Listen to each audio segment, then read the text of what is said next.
Alrighty, welcome to part two of the college football preview.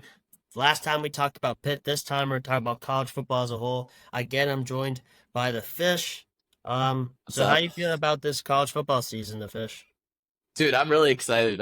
I'm ready to get back into the swing of waking up on Saturday mornings, putting college game day on my TV, getting like Starbucks or Dunkin' or something, popping on the TV, just sitting on the couch all day and watching college football. It's the best time of year. And I'm super excited for it. Excited to see, especially with the new conferences, how teams are gonna be like adjusting to their new schedules, their new opponents, what new rivalries form. Like there's a lot to be excited about this year, so it should be fun. This is episode 7. Last time I said it was episode 7, it was actually episode 6. I'm not going to make that mistake again. So, talking a little about last season, Michigan won the national title, even though with all the cheating scandals. One thing I'll say is Connor Stallions, he was kind of the fall guy. I don't really think he was really like the guy at fault. I think it was more like the higher ups in Michigan at Harbaugh and their athletic department. And obviously last year was the last year of the 14 college football playoff. It's now 12 teams, which is super exciting. I think it makes college football so much Yes. better where teams have more of a chance. And of course, the NCAA 25 video game just came out, which I really think drives the excitement of the game, which is it's been so much fun to play. Yeah, I have not stopped playing it at all since like it came out. I feel like all I do these days is go to work, write code, come home, and play CFP 25. Like that's it. Pretty great life. Yeah, it is. Better Yeah. than mine right now. So recently the Associated Press released their, yearly preseason top 25. Let's go through it. Number one's obvious, it's the Georgia Bulldogs. They're led by their quarterback Carson Beck, their free safety Malachi Starks, defensive lineman Tate Ratledge, Dylan Fairchild, and Brock Bowers' replacement Oscar Delp. Number two is Ohio State. Urban Meyer just said they're one of the most talented teams in college football history. They're led That's by Urban Meyer. Yeah, yeah. I mean, he was a great coach at Ohio State, so Yeah, we he don't talk about was. we don't talk about NFL. They're Mhm. led by free safety Caleb Downs, cornerback Denzel Burke, one of the best running back combos I've seen in Quinshawn Judkins, Trayvon Henderson, wide receiver Emeka Buga, defensive lineman Jack Sawyer and Tyleek Williams, left guard Donovan Jackson, their new quarterback from Kansas State, Will Howard. Number three, a team that a lot of people are excited about is Oregon, led by the Heisman favorite. Everyone's thinking quarterback Dylan Gabriel, who used to be at UCF and Oklahoma, wide receiver Tez Johnson, receiver Evan Stewart, left tackle Josh Connolly, and quarterback Jabbar Muhammad. Number four, team who made the college football playoff last year in Texas. They're led by Quinn Ewers at quarterback and left tackle Calvin Banks. Number five is Alabama. Nick Saban's not there anymore. It's a different taste. Kalen DeBoer, I think one of the best head coaches in college football. They could have done a better hire. He's barely lost in his head coaching career. They're led by probably the best center in college football, Parker Brailsford. Free safety Malachi Moore. An amazing offensive line with left guard Tyler Booker, right guard Jane Roberts, Heisman candidate Jaden Milrow, middle linebacker Deontay Lawson. So the Fish, what's any thoughts about the 1 through 5? I think it in general makes sense to start the season. You got a lot of high-powered offenses up there. Like Oregon's going to be really high-powered with Gabriel. I think it's kind of ridiculous that we saw Dylan Gabriel at UCF play against Pitt back in Yeah, 2019, my senior year of high school, it's and now it crazy. is my first year out of college, and he is still a starting quarterback in college football. Like what? But I mean, that really bodes well for Oregon that they have such a senior leader. I don't even know if I should call him a senior at this point. A senior leader in that locker room to sort of drive them. I have them going a long way, despite the fact that they're going into a new conference in the Big Ten. And I generally think conference realignment, teams that are switching conferences have a tough time getting adjusted to their new opponents and new styles of play. I think Oregon fits really well in the Big Ten. Past couple of years, you haven't really seen too much scoring for the Big Ten. Obviously, they host teams like Iowa who can basically like their punters are more famous than their quarterbacks because they're out there for more plays than their Yeah. quarterbacks. You got like Ohio State and Michigan who played a really low scoring defensive battle last year. You got Penn State where Drew Aller can't throw the ball more than 15 yards down the field. It's like the Big Ten. An offense like Oregon in the Big Ten is a good match for them, and I think they're going to have a really successful season because of it. Looking at the rest of the top 25, I think in general, it's really interesting to say that there are no group of five teams in the top 25 to start the season. And I don't think any of these teams would have been group of five before realignment. So that's just like something really that piqued my interest looking over the list. I mean, if you exclude Notre Dame, I don't know if Notre Dame doesn't really count. Yeah, they're a group of 5. So I mean, just some teams that kind of pop out. Hey, Missouri had a really good you're season. you're going too far. We're just talking about All 1 right, through all right, 5. sorry. We're just talking about 1 through All 5. right, my bad. My bad. So then 6 through 10, number 6, Ole Miss. They're led by quarterback Jackson Dart, a favorite for the Blitnikoff, wide receiver Trey Harris, a left tackle Walter Nolan. Number 7, Notre Dame, who I think they're pretty stacked this year. Cornerback Ben Morrison, free safety Xavier Watts. People thinks the best tight end in the country, Mitchell Evans. Defensive tackle Howard Cross, and Duke transfer quarterback Riley Leonard. Number 8, I don't want to talk about it, but it is Penn State. They're led by their freshman now sophomore quarterback Drew Aller, defensive end Abdul Carter, strong safety Kevin Winston Jr., really good running back Nick Singleton. Michigan, the defending national champions, even though they lost McCarthy, a lot of other guys, this team is still pretty stacked. They got, I think, probably the pound for pound the best player in college football, which is Will Johnson at cornerback, defensive tackle Mason Graham, tight end Colston Loveland, running back Donovan Edwards, defensive tackle Keth Grant. Number 10, the team who got famously excluded from last year's college football playoff. They're sitting at number 10. It's Florida State. They're led by star pass rusher Pat Payton and quarterback the DJ Uongule, the former Clemson quarterback, enters back in the ACC. I still can't say his name, but Fish, any thoughts on 6 through 10?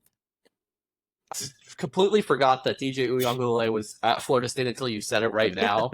So that's really interesting. I mean, I think he's good on basically any team, especially somebody who's played in the ACC before, has that experience. He went to Oregon State last year, so now coming back to the ACC for Florida.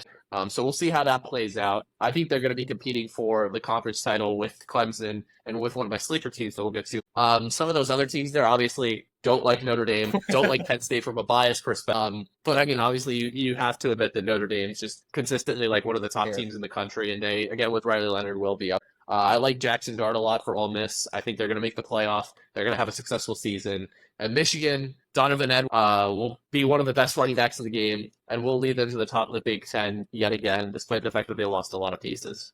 Yeah, good takes. Then 11 through 15, a team I really like is Missouri, led by wide receiver Luther Burden, who I think is the best wide receiver in the country. Quarterback Brady Cook. Number 12, Utah, Cameron Rising's back.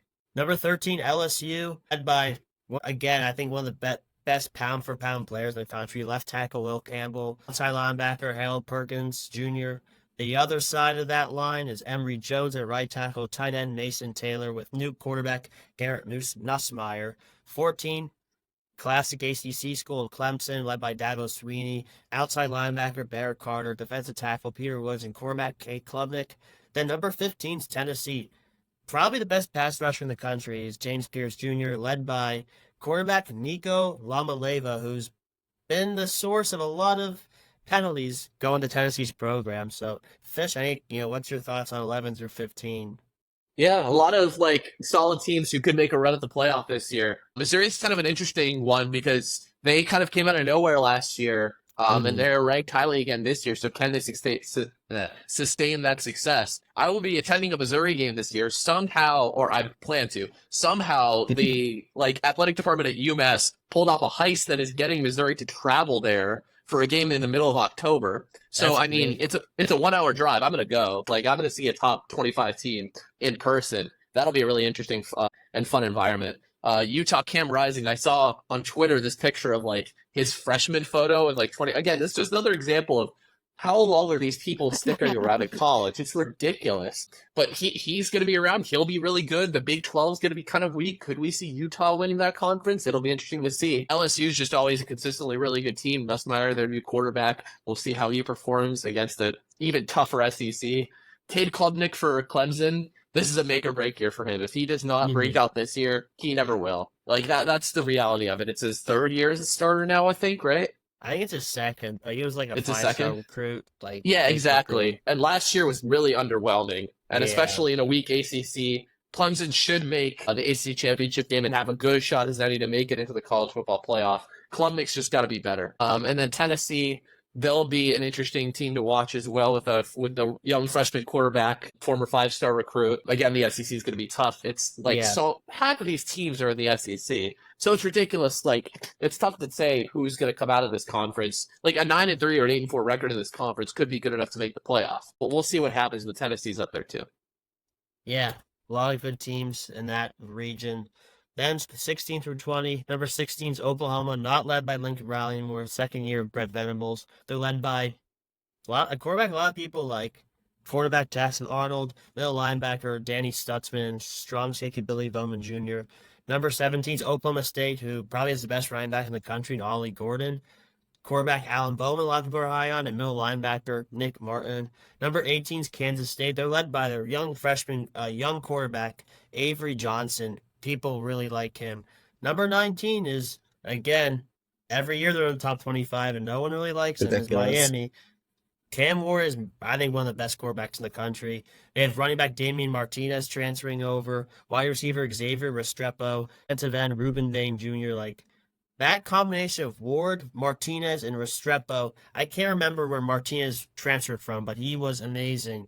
Number 20, Texas A&M, led by pass rusher Nick Scouton, and another really, it's kind of a theme that's talked about. A lot of these teams have these young five-star quarterbacks. They're led by quarterback Connor Weigman. So fish 16 through 20. Yeah, 16 through 20, you got the Oklahoma schools. Both of them will be pretty good this year. Oklahoma, I think they will struggle in the SEC in their first year because they don't have that high-powered, like, just strong star playmaking to succeed in the conference right away, but they'll grow in the next couple of years to be back at that, like, top level where they belong. Oklahoma State, another one of those Big 12 teams, I think could win the conference. Ollie Gordon is super good. Kansas State again. Everyone seems to love Avery Johnson, from what I've seen on Twitter. So we'll see what happens with that. But it's a freshman quarterback, so a lot of question marks. But again, the Big 12's wide open. Miami. This is a team I just cannot like. Dewey's telling me offline like, oh, they have this guy, that guy, everyone. I cannot convince myself to pick them to be better than like 5-7. I just can't. Like unless I will not believe it until I see it. All right, and I know Cam Ward is really good, right? But like if they go like 9-3 or 10-2 this year and make the playoff, great, good for them. But I just cannot predict them to be better than like 6-6 or 5-7 until I see it. And Mario Cristobal, I cannot wait for him to like. Who do they play? Like they play Florida A&M. I can't wait for him to like throw the ball on 3rd and 1 with a minute left, up 6 against Florida A&M and get a pick 6 or something stupid like that. That'll be fun. And then A&M's another team where it's like SEC. I don't really see them going any further than a bowl game this year. And usually they have a couple of bad losses, just in past recent history. But I don't know. We'll see. Again, SEC is crazy. They could go 8-4, maybe sneak in.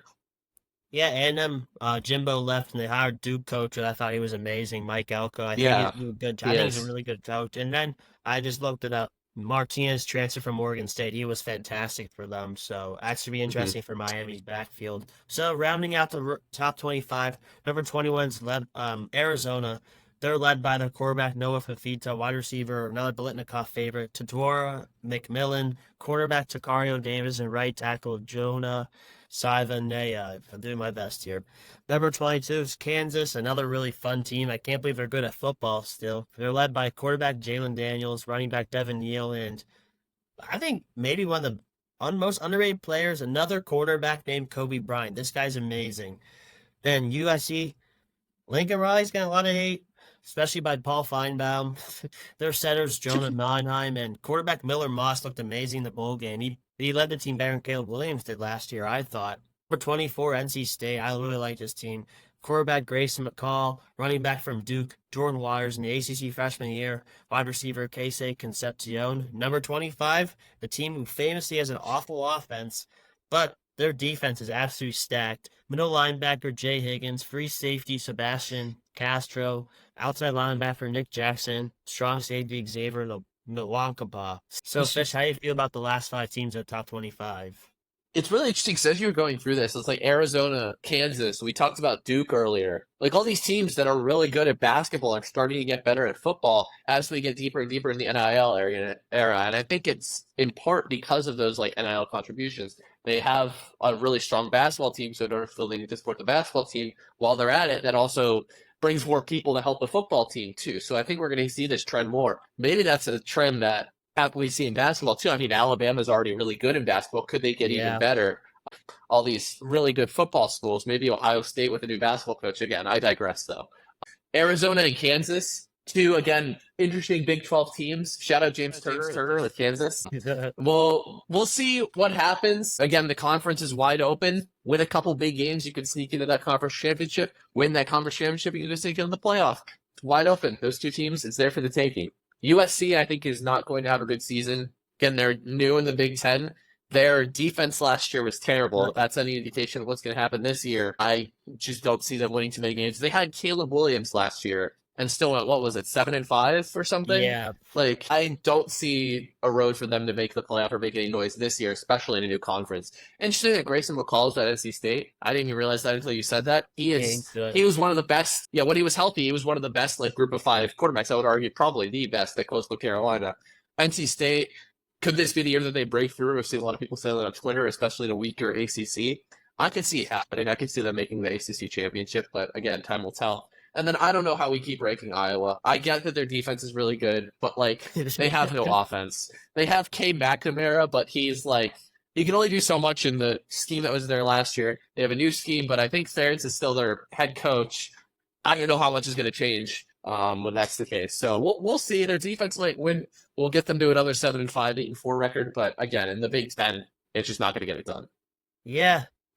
Other thing I want to know, I kind of forgot to talk about, is that the Pac-12 has only 2 teams now. So we're praying for Oregon State and Washington State. I don't even know how they even made their schedule this year.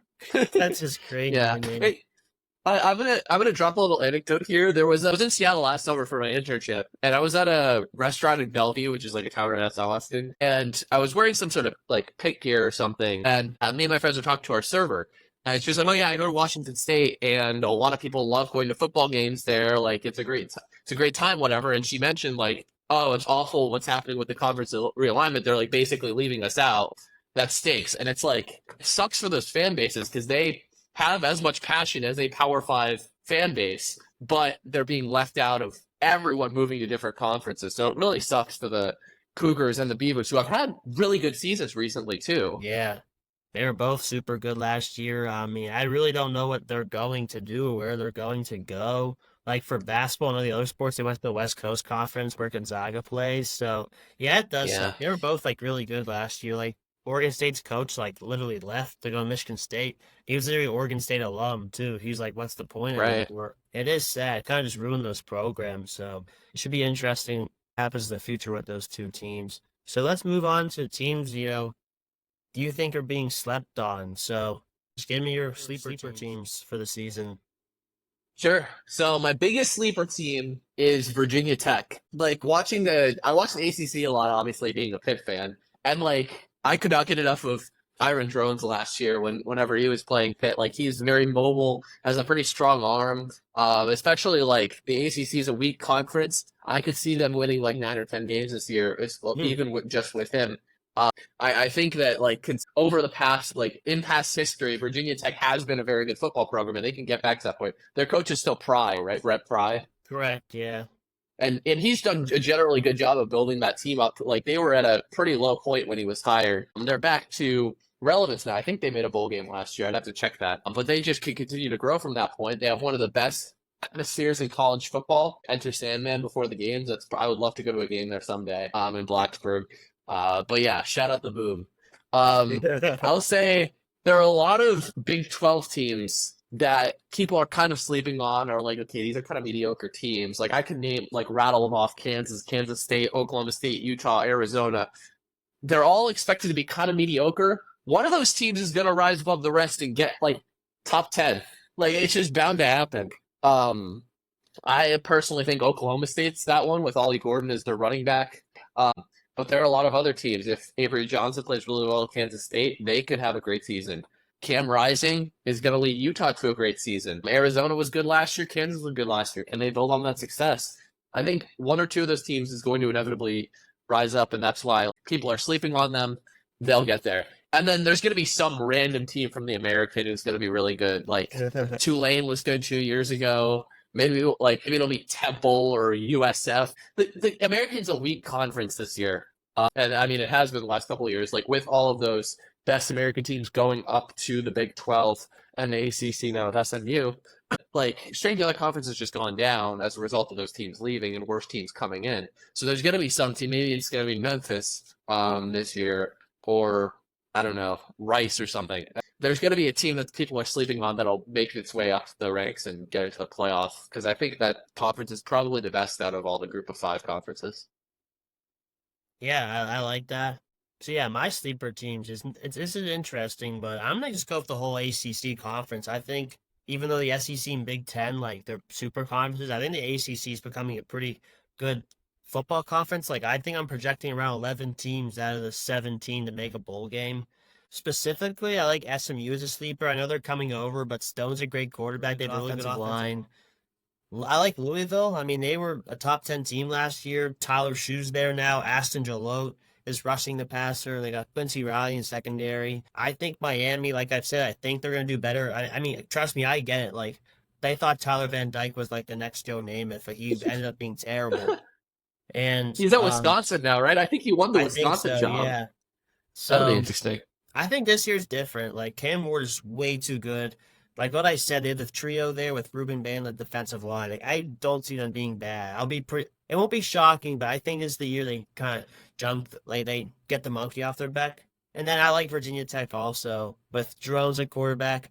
Quarterback Dorian Strong's one of the best in the country. I do like them a lot. Three specific sleeper teams is I got two Big 12 teams. I had Arizona and Kansas. Arizona, I thought they were one of the best teams in college football, like down the stretch. Fafita's amazing. McMillan could win the Biletnikoff. I think we'll talk. I'll talk about them more later, but I think they're gonna be really good. Then Kansas, like I said before, it's crazy how they good at football. But Daniels and Neal, quarterback running back combo. Kobe Bryant's one of the best corners in the country. I really like them. I think they're finished in the top 15. Then here's my big ones. I think Iowa, if they could just figure out their Oh, offense, like they got a new coordinator. McNamara is like people like him. That defense is so good. They have NFL players all over it every single year. If they can just figure out this new offense, like Ferentz is a really great coach, and I think he's suspended now, but I still think like this defense is so good, and I'll say it, they're gonna be better than Penn State. So they're in what's it called? Ferris has only suspended one game, so it doesn't really affect them. yeah. So this, who are some of your overrated teams? Well, I'm going to steal one of your underrated sleeper teams. I'm going to go with Miami. I mean, obviously, I kind of already went in depth about this, but I just cannot predict them to go better than 6-6 or 5-7 until I see it. Like every single year, it's the same story. But I mean, like, hey, they could do it. 2017, they were really good. We're supposed to get to the playoffs. Huh, I wonder who beat them though. But anyways, that's besides the point. It's possible that they could get into the playoff, but or like be one of the top teams in the ACC.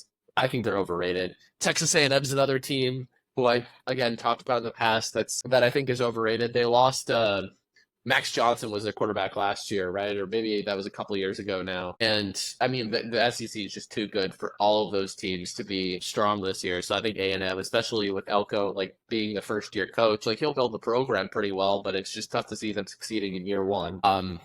USC, again, I talked about if their defense is bad again. And Lincoln Riley just doesn't really care about defense. So there's that.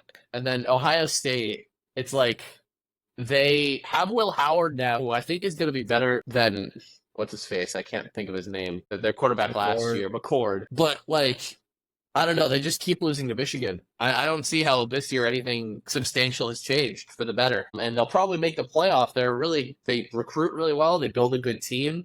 I don't know. I don't, especially with the expanded playoff, it'll be tough for them to make any big noise. And one other team that I'm just going to throw in there, Colorado, just because I don't like Deion Sanders anymore. Because he keeps going after Pat Narduzzi, and now apparently they're going to like Saudi Arabia for money. Like what? What else? Yeah. They're not even overrated. They just suck. It's like I mean, they do. I mean, they're overrated because like people give them so much attention. yeah, they do. Yeah, they. I mean, they do suck. It's fun to say they're an overrated team. I just wanted to vent about them for 2 seconds. Yeah, they're a big topic about college football. We haven't even talked about them yet, which is, hey, that was kind of good. Like, screw them. Like, no one cares about them, but I guess you kind of do with it.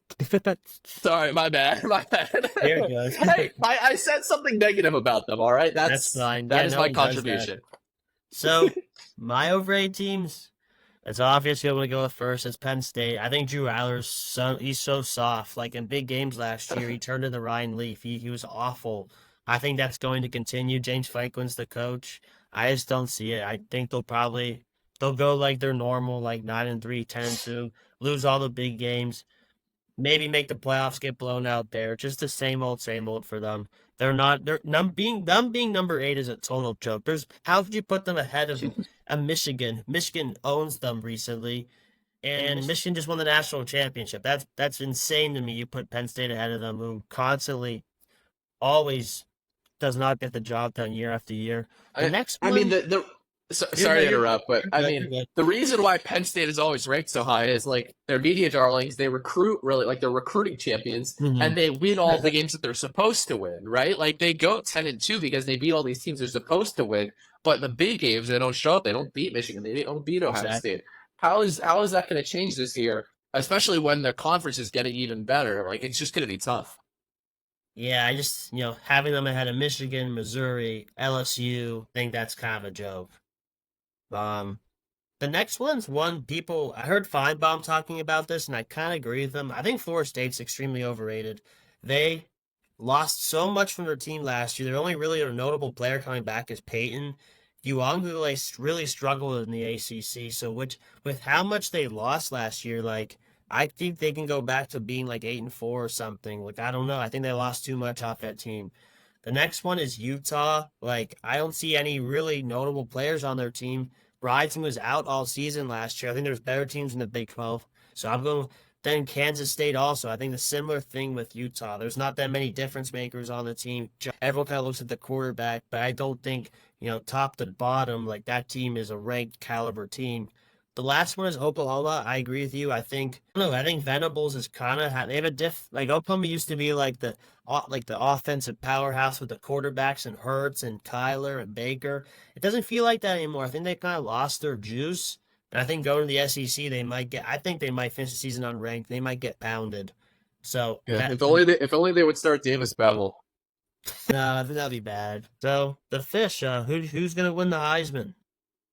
My Heisman pick is Jalen Milrow. I think that even with a new head coach, the fact he stuck around, he's a very explosive playmaker. Don't get me wrong, I am not like an Alabama supporter, not a huge fan of theirs. Like they're the evil empire of college football. I just Yeah, think Jalen Milrow is someone who can kind of do it all. There's a lot of doubts about him at the beginning of last season, and he proved a lot of those doubters wrong. Him is going to play good offense, explosive brand of football with him as the quarterback. I think he's going to win. I think the 4 players at the Heisman ceremony are all going to be quarterbacks: Carson Beck, Dylan Gabriel, Quinn Ewers, and Milrow. Like those top guys are of the top teams in college football, probably the 4 top teams in college football. They probably are on a fast track to get to that point.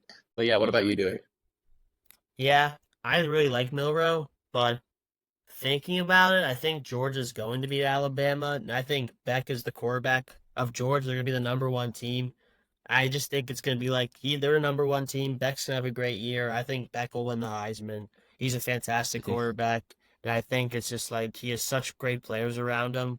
I think he's going to do super well. So that I'm going to say Carson Beck as a Heisman, and he's definitely winning Right. off the field. You know what I mean? I well, what I'll say, kind of as a counter argument to you, is the last 2 Heisman winners, Caleb Williams and Jaden Daniels, they weren't really the best, Mm, like the quarterback of the best team. You know what I mean? Like they yeah. were the more explosive playmakers that you have as your Heisman winner. So I think that what's his face, Milrow fixed that bill better than Beck does. But I mean, again, to your point, if Beck is consistent, if they go undefeated, he's throwing like 300 passing yards a game, then there's no way that you can leave him out of that conversation. I just think if Alabama is competing with them at the top of the rankings, it's going to be tough to for him to not have those explosive Heisman moments to win that award.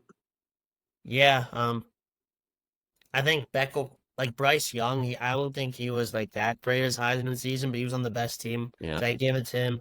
Burrow was awesome, but he was on the best team also. So that's kind of the trend Yeah, I'm going with. But I think that's fair. Milrow and Beck is either gonna be. I think Milrow is my second option. So Yeah.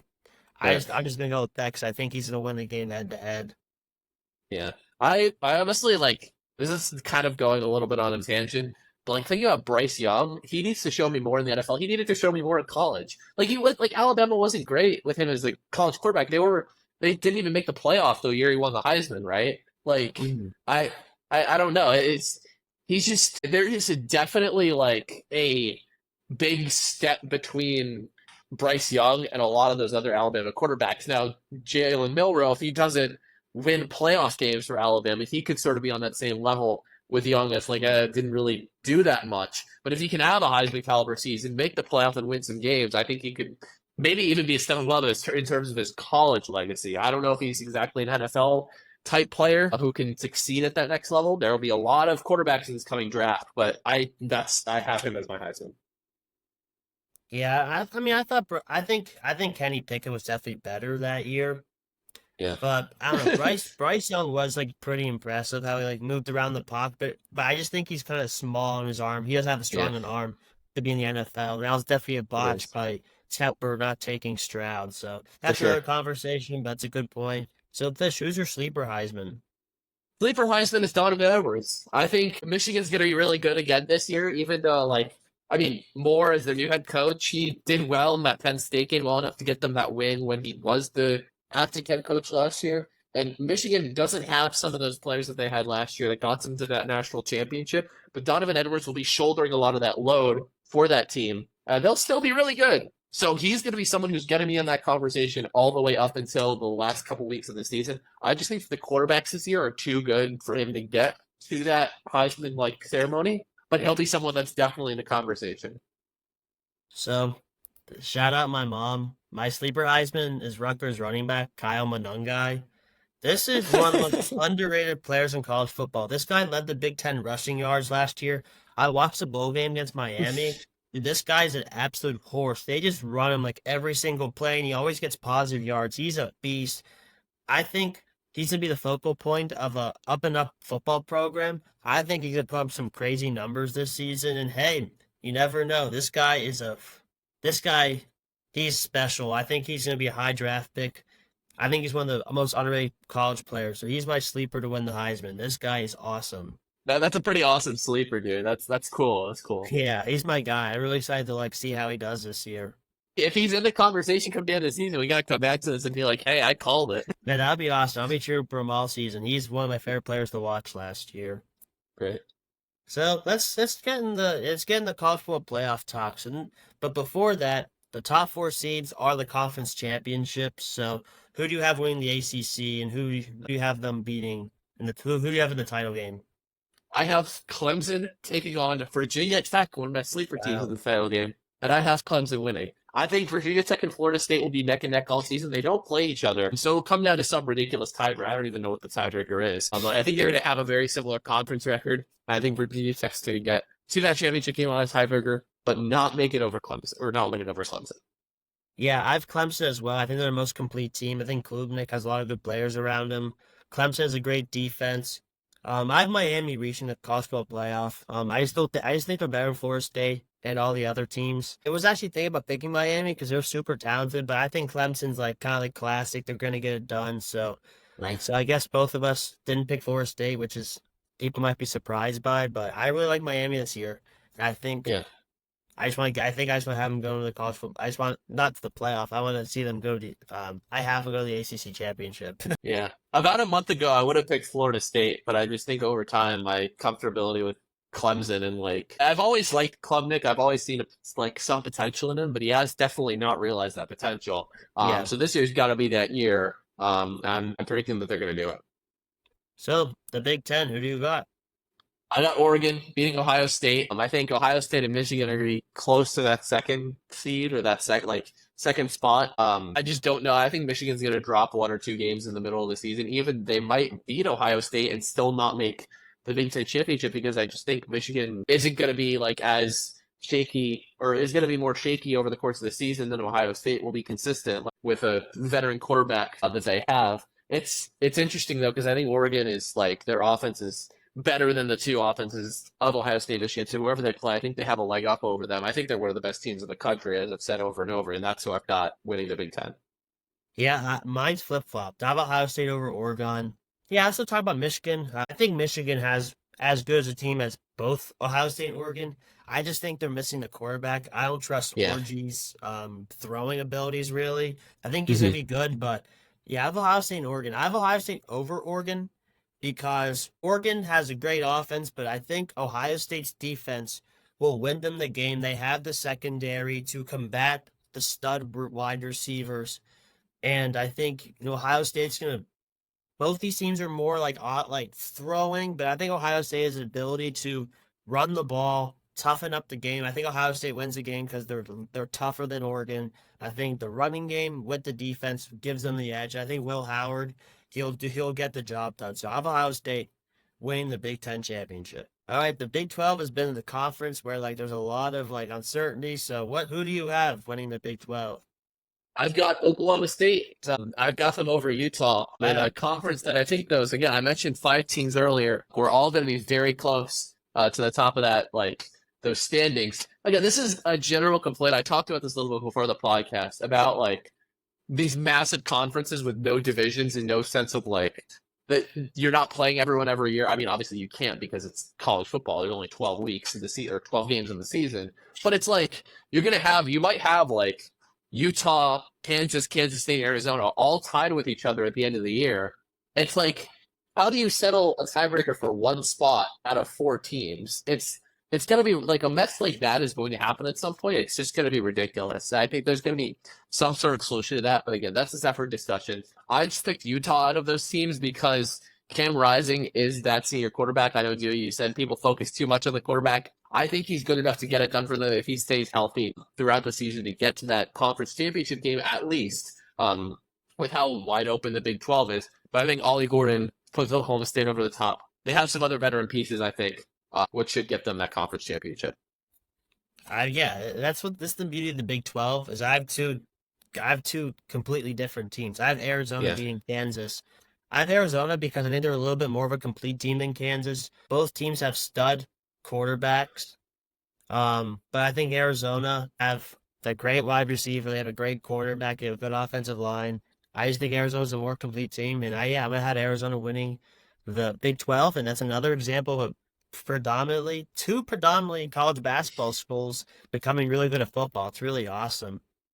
You know what's interesting? A team that we had not said their name once this whole episode, TCU, made the college Wow, football playoff 2 years ago, and now they're like not even in the conversation for a conference championship. that's It's pretty crazy. wild how much Terry there is. But like again, that's the sort of thing where it's like we could see one of these teams in the Big 12 come from out of absolutely nowhere, shock everyone, and get up to that point. Like we don't know. That is what is amazing about this sport, and that's why like I love college football so much.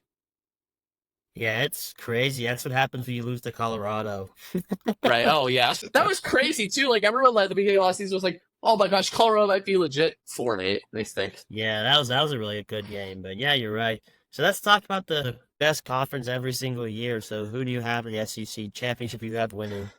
I mean, I just got chalk. It's Georgia over Alabama. I feel like that's what everyone's going to pick. I mean, obviously, there are a lot of like SEC schools that are going to be fighting for jockeying for position right below those two schools. But I mean, Texas is really good. Ole Miss is really good. LSU is really good. But I think like if you're talking about tier list, you have Georgia, Alabama in the S tier, and then Texas and Ole Miss like in the A. I think they're definitely a tier above those other two teams. Those other two teams definitely could sneak in if one of these two falters or something happens, but I just will not pick against Georgia and Alabama to make the conference championship unless I see otherwise. Again, kind of the same as like the Miami thing.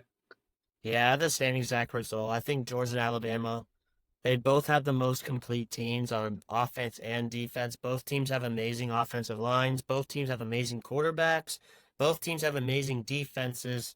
But I think I have Georgia having the edge because I think Carson Beck is so tough. I think Alabama people are counting them out because they have a new coach, but they still have amazing players. But I think Beck is the difference in this game. That's why they're so good. Both teams are so good. But yeah, I'm gonna take Yeah. Beck.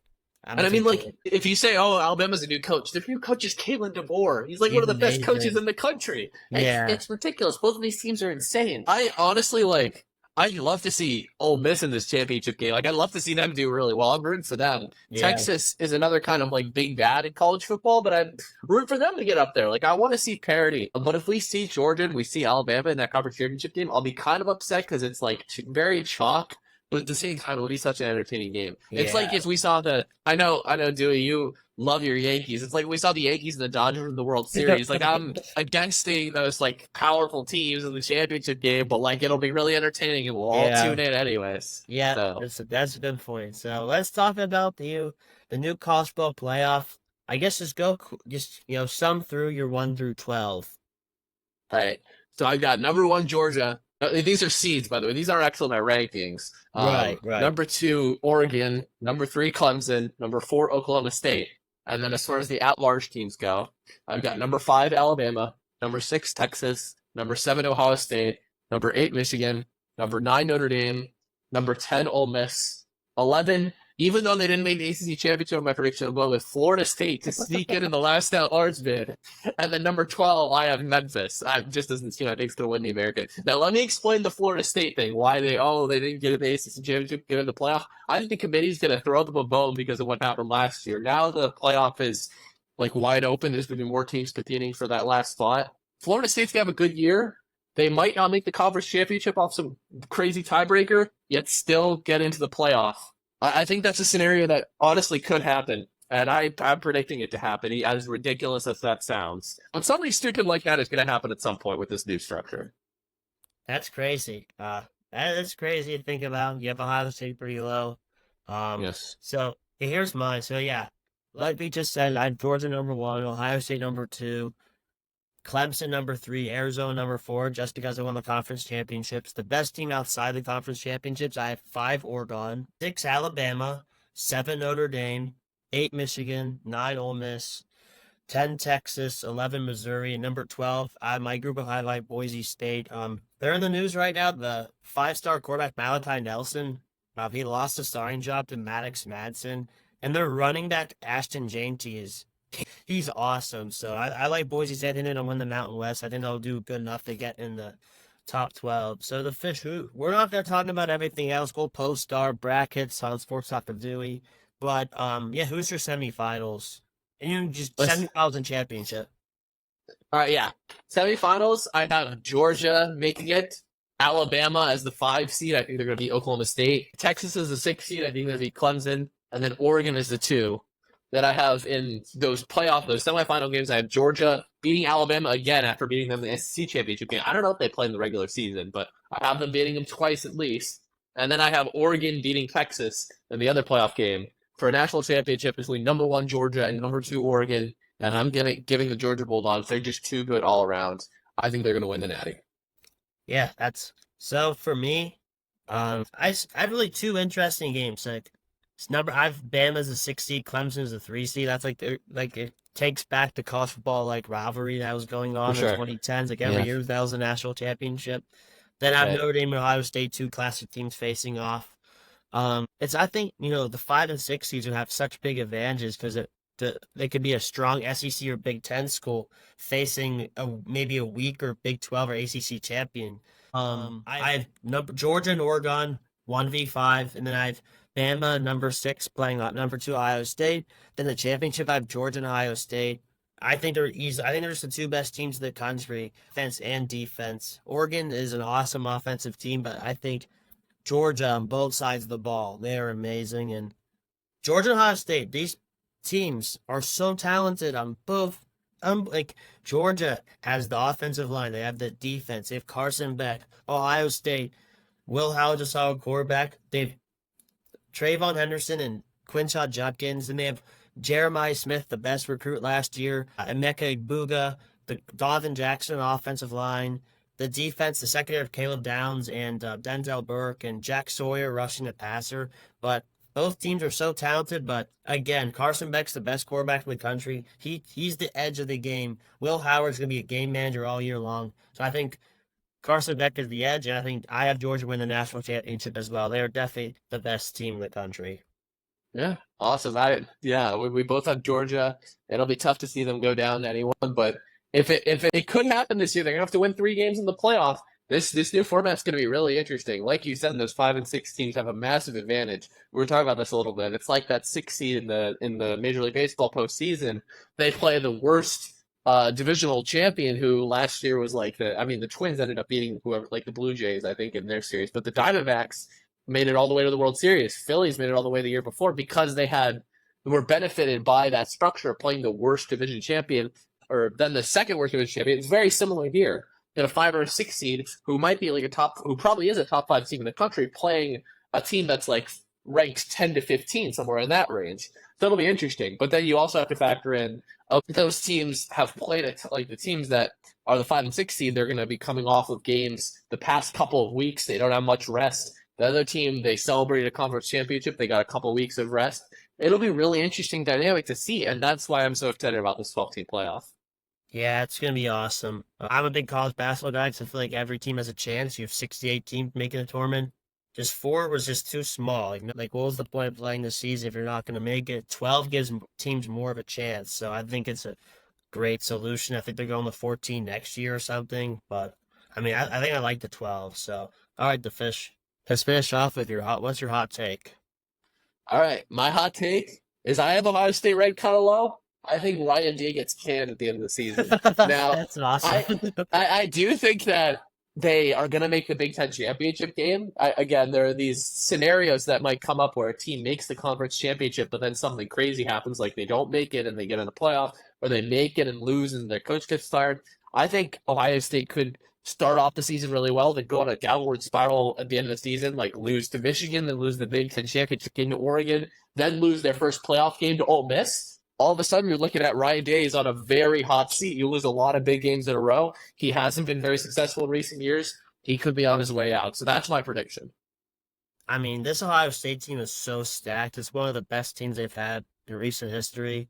If it fails, Yes. I don't see him staying next year. If they lose to Michigan for what, the fourth time in a row, how Yes. can you keep him? Like, your sole job of being the coach of Ohio State is literally beating Michigan. He hasn't done that. Exactly. So Exactly. I just think that team can get soft sometimes, and Ohio State's usually built on, coaches from Ohio. Tough Day is just not presenting that, so that's Yeah. possible. Here's my hot take. It's been, a theme of the show is ragging on one team. And yes, it's Penn State. I think Penn State will finish the season unranked. Drew Aller's going to transfer and James Franco's going to get fired. I think everything just goes to crap for Penn State, something I've been wishing for so long. And I think this is the year where everything fails and the bald head gets fired, Aller transfers, and Penn State finishes the season unranked. They reach an all-time low, and I'll be there eating popcorn, enjoying every minute of it. Okay, my question is, why did they extend Franklin for like 10 years? Like, that makes no sense whenever they did it. Because, yes, they're very consistent in winning games, as I said, winning games that they should, but then they lose the big ones very consistently. I don't think that's a recipe for, if you're this top notch program, elite program who should win national championships, you shouldn't settle for that mediocrity. You shouldn't have extended him as a head coach. Go out and get someone that can win you the big games. That, like, obviously, I'm very against Penn State, but if I was a Penn State fan, that is what I would want them to do: is go out and get a head coach that can win you those big games. Right now, they don't have that.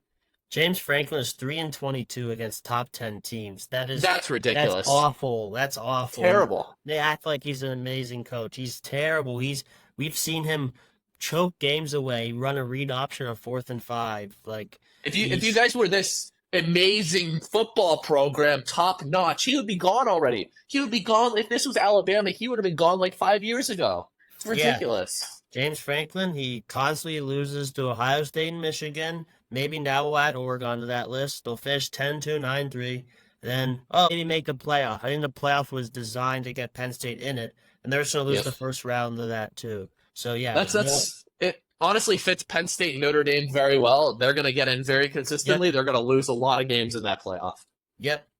Well, this was a really awesome episode. I think it's one of the best we've made. I think we had a lot of good content in here. Man, thanks so much, Fish. I'm super excited for watching. I know we can't watch games together for the first time in 3 years, but Yeah. it's going to be an awesome season, and I'm super excited. to see how Pitt does this year. It was an awesome 2-part preview of college football on Sports Talk with Duey. So, Fish, thanks so much for coming on. Looking forward to the season. Yeah, you too. Thank you so much for having me, Dewey. I always appreciate doing one of these. College football's so awesome. I'm excited for the season to start.